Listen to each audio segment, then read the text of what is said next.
Willie's turning it up. Okay, here we go. Great.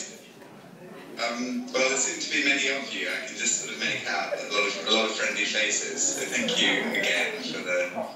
I think we're now on our 9th year since we've been sort of trying to work out this Virunga problem together.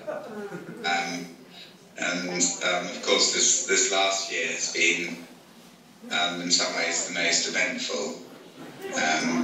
The year where we've probably achieved the most. But of course, in many ways, the most difficult year.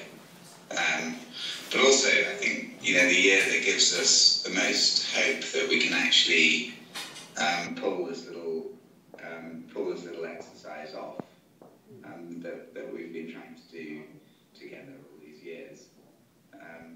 And so, there's been some very hard moments, and also some incredibly positive, encouraging moments through the year. It's the year that we began to really take on these joint projects with the local communities around the park who've suffered enormously over the years through these terrible recurrent conflicts and these wars that keep hitting us, these cycles of violence that we somehow need to break. And of course, we feel that the park, both in protecting its incredible wildlife and its incredible landscapes, and in particular the mountain gorillas, we can achieve something for the whole of humanity as a critical World Heritage Site. But also it holds the key to stabilizing the region, and by working with all sorts, hundreds of different partners. We started all those years ago with you. It's growing and growing into a much, much bigger partnership, and in particular with all sorts of local groups from the community. And that's, of course, incredibly important to us. And by getting this groundswell of combined effort, we're starting to get to a stage where we can really imagine a very different world around us in Virunga and in Eastern Congo.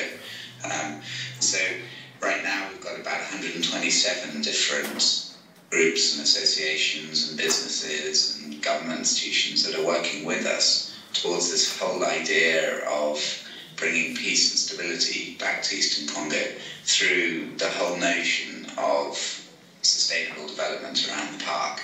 And it's out of that this idea of the Virunga Alliance came about. It wasn't just about the park. It's an alliance of people who hold certain values, the kinds of values that brought you guys close to us such a long time ago, but that are common values that anybody would have if they stretch themselves to it. And these are to do with, with community, with wanting to address social injustice issues, wanting to develop our lives, look after our families, make money, but in a way that's respectful to the environment.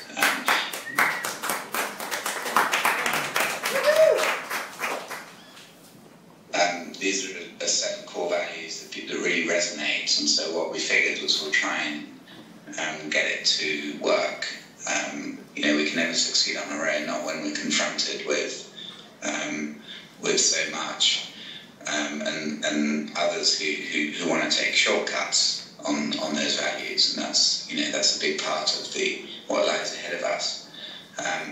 But at the same time, it's beginning to work. We're beginning to build structures around the park, and in particular these hydroelectric efforts that are clean.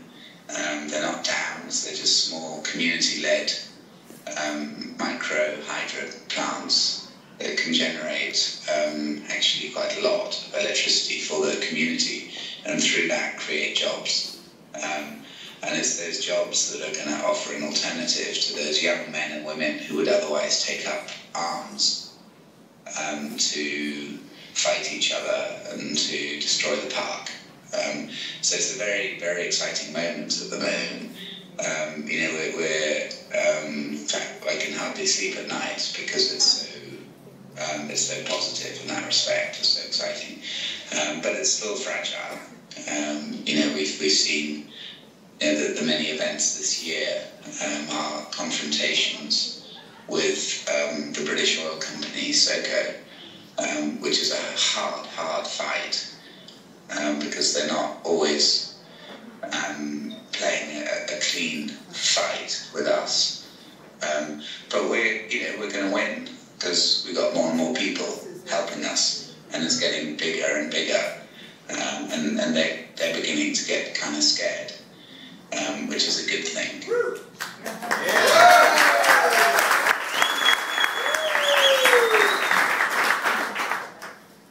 So we're at that stage. We really need your support. I think you've been incredibly generous to us. I mean, I'm blown away by how much you do for us. We'd like you to do even more.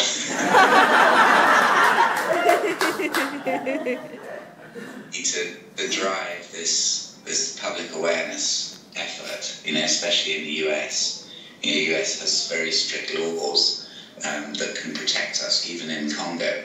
And the company that is attacking us, that is attacking the park, is subject to those laws. And really, it takes people like yourselves to drive it into the public interest, so that the legal establishment feels compelled to take a closer look.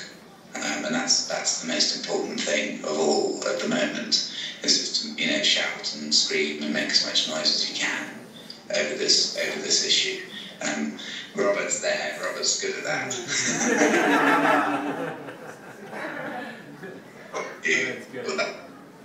No doubt better than I could. But I really just wanted to thank you once again, I'm really hoping that I'll get the chance to come and see you later this year, because I'm trying to organise things to be in California. And also,